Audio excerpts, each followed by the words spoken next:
So guys इतने सारे changing हो रहे हैं 2024 से वीज़ा में। और क्या क्या चेंजिंग ला रही है इमिग्रेशन में, आज बात करेंगे हम इस वीडियो में।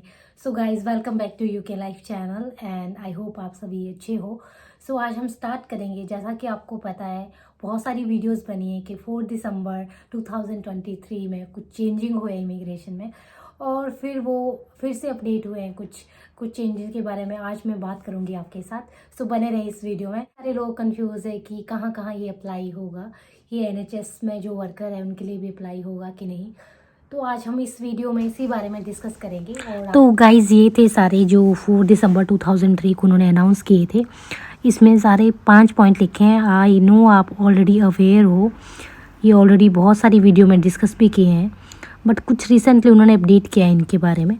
जैसे पहले वाला सोशल केयर वर्कर है, दूसरा हमारा बेसिक मिनिमम सैलरी के बारे में, एंड कुछ हमारा जो है शॉर्टेज ऑक्यूपेशन है उसके बारे में, और हमारी जो मिनिमम जो है इनकम होनी चाहिए किसी को स्पॉन्सर करने के लिए, एंड नेक्स्ट होता है हमारा ग्रेजुएशन वीज़ा के बारे में। तो ये सारी 5 चीज़ें थी जो उन्होंने डिस्कस की थी हमारे 4 दिसंबर 2023 को। सो गाइज लेट्स डिस्कस करते हैं इन सारे पॉइंट्स को। सो गाइज बात करते हैं सबसे पहले स्किल वर्कर की। सो गाइज मैं आपको बता दूं, स्किल वर्कर जो होता है उसमें मोर देन 200 प्रोफेशन आते हैं, एंड इसमें ओनली डॉक्टर्स एंड नर्सेज ही नहीं आती, बहुत सारे प्रोफेशन आते हैं।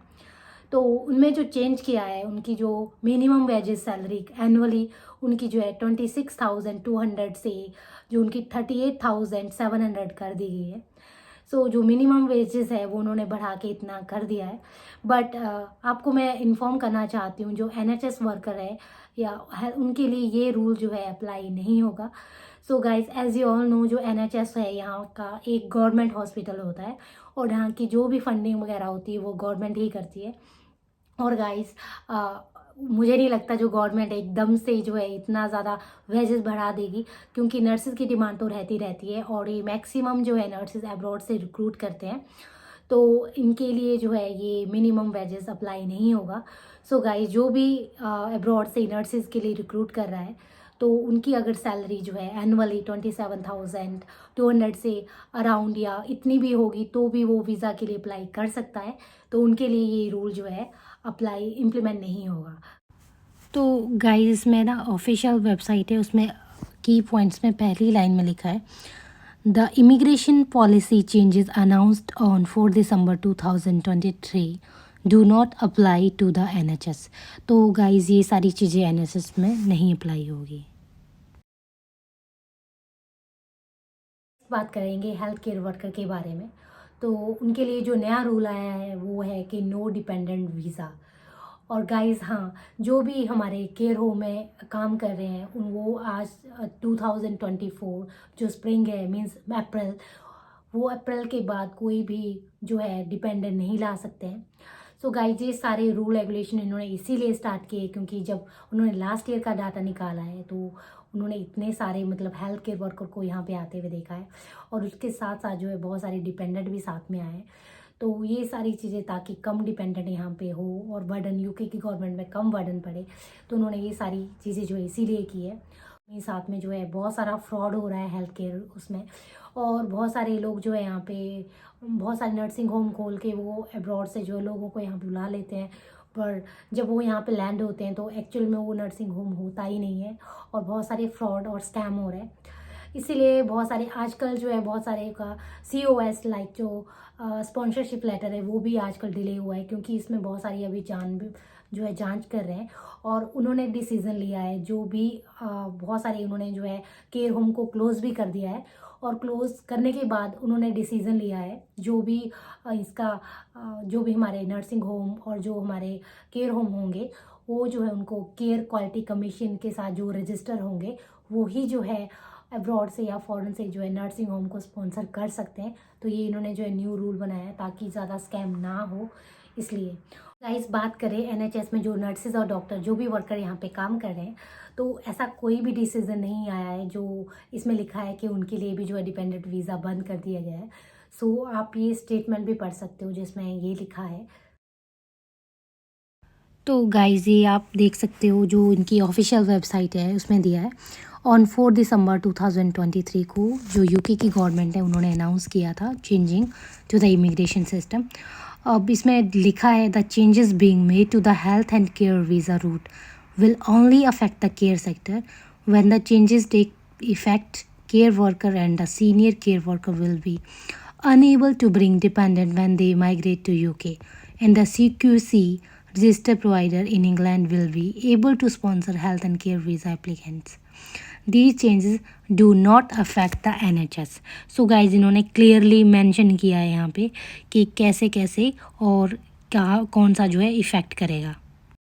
सो गाइज़ बात करते हैं जो यूके की। यूके जो है बहुत बड़ा है, उसके और भी पार्ट है Scotland, Wales and Northern Ireland.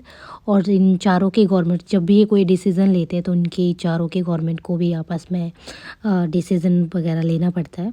और भी बात करें इस वीज़ा के लिए जो डिपेंडेंट इन्होंने रोका है तो इसके बारे में काफ़ी अभी डिस्कशन हुआ था, जिसमें इन्होंने बोला था कि जो लोग हैं अपनी कंट्री को छोड़ के यहाँ पे काम कर रहे हैं और अगर हम इनका डिपेंडेंट वीज़ा बंद करते हैं तो ये हम गलत कर रहे हैं, बिकॉज़ ये लोग सारा जो है टैक्स पे कर रहे हैं, सारी चीज़ें कर रहे हैं।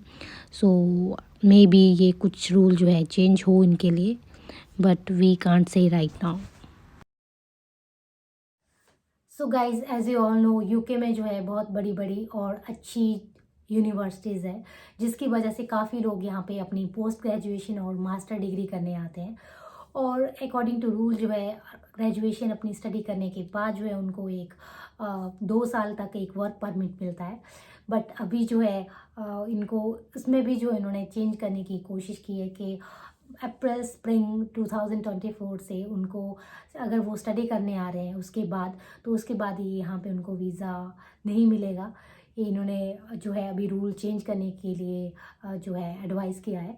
और गाइस बट जो ऑलरेडी यहाँ पे आ चुके हैं जो स्टूडेंट और जो अभी पढ़ रहे हैं या अभी 2024 अप्रैल से पहले आएंगे, तो ये रूल जो उन पे नहीं लागू होगा। और वो गाइज यहाँ पे जो अगेन जैसे अपनी स्टडी कंप्लीट करने के बाद यहाँ पे 2 साल तक जॉब कर सकते हैं। सो उनके लिए कोई प्रॉब्लम नहीं है। और गाइज इसी के साथ साथ जो यहाँ पे ऑलरेडी रह रहे हैं पहले से, उनको जैसे वीज़ा रिन्यू करवाना है तो उनके लिए भी उन्होंने गवर्नमेंट ने बोला है कि ऐसी कोई भी हम जो है मतलब उनके लिए भी कोई रूल जो है चेंज नहीं होंगे। तो उन्होंने बोला है कि हम बैकवर्ड नहीं देखेंगे, हम फॉरवर्ड जो डिसीज़न है उनको के बारे में सोचेंगे। तो उनके लिए वो ऐसा कोई भी चीज़ नहीं है। गाइज ये सोचा है कि अगर कोई अब्रॉड से यहाँ पे एज ए स्टूडेंट आ रहा है तो उसकी जो है इन्होंने मिनिमम एज सोचा है 26 तक करने के लिए।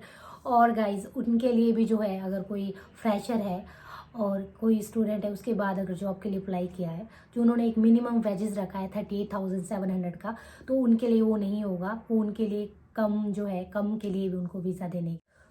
और गाइज इन्होंने नेक्स्ट पॉइंट में लिखा है जो भी इनका शॉर्टेस्ट ऑक्यूपेशन है तो उनको जो है जल्दी से जल्दी उनको शॉर्ट ऑक्यूपेशन को डिलीट करना है। मेन जो भी जिसमें उनको बाहर के लोगों को जॉब ना दे के जो यहाँ के लोग हैं उनको जॉब दे और वो शॉर्टेस्ट ऑक्यूपेशन में ना आए। तो ये भी चीज़ें उन्होंने सोची है करने के लिए, ताकि उनको बाहर से कम लोग को रिक्रूट करना पड़े और वहाँ से कम लोग यहाँ पे आ सके यूके में, और यूके की गवर्नमेंट में जो है कम बर्डन पड़ सके।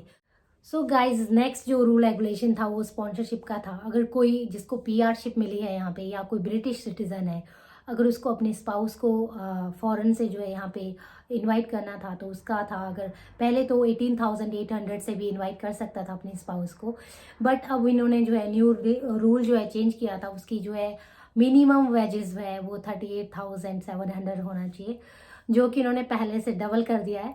बट अभी जब रिसेंट अपडेट आया है तो यूके की गवर्नमेंट ने बोला है कि हम इसके बारे में सोचेंगे, और इसका भी ये भी हो सकता है कि जो आपका स्पाउस है और जो आप है उनकी जो है टोटल एनुअल इनकम भी हो सकती है। तो इसके बारे में इन्होंने अभी सोचा है कि वो क्या इम्प्लीमेंट करेंगे। सो ये थे गाइस सारे रूल एंड रेगुलेशन जो अभी इम्प्लीमेंट होंगे अप्रैल 2024 से। सो इसका जो है ज़्यादातर एनएचएस जो वर्कर है उनके ऊपर कोई जो है रूल रेगुलेशन अप्लाई नहीं होगा। सो आई होप इस वीडियो से आपकी कुछ इन्फॉर्मेशन मिली होगी। And guys do not forget to like, share and subscribe. Thanks for watching my video. Bye bye, have a nice day.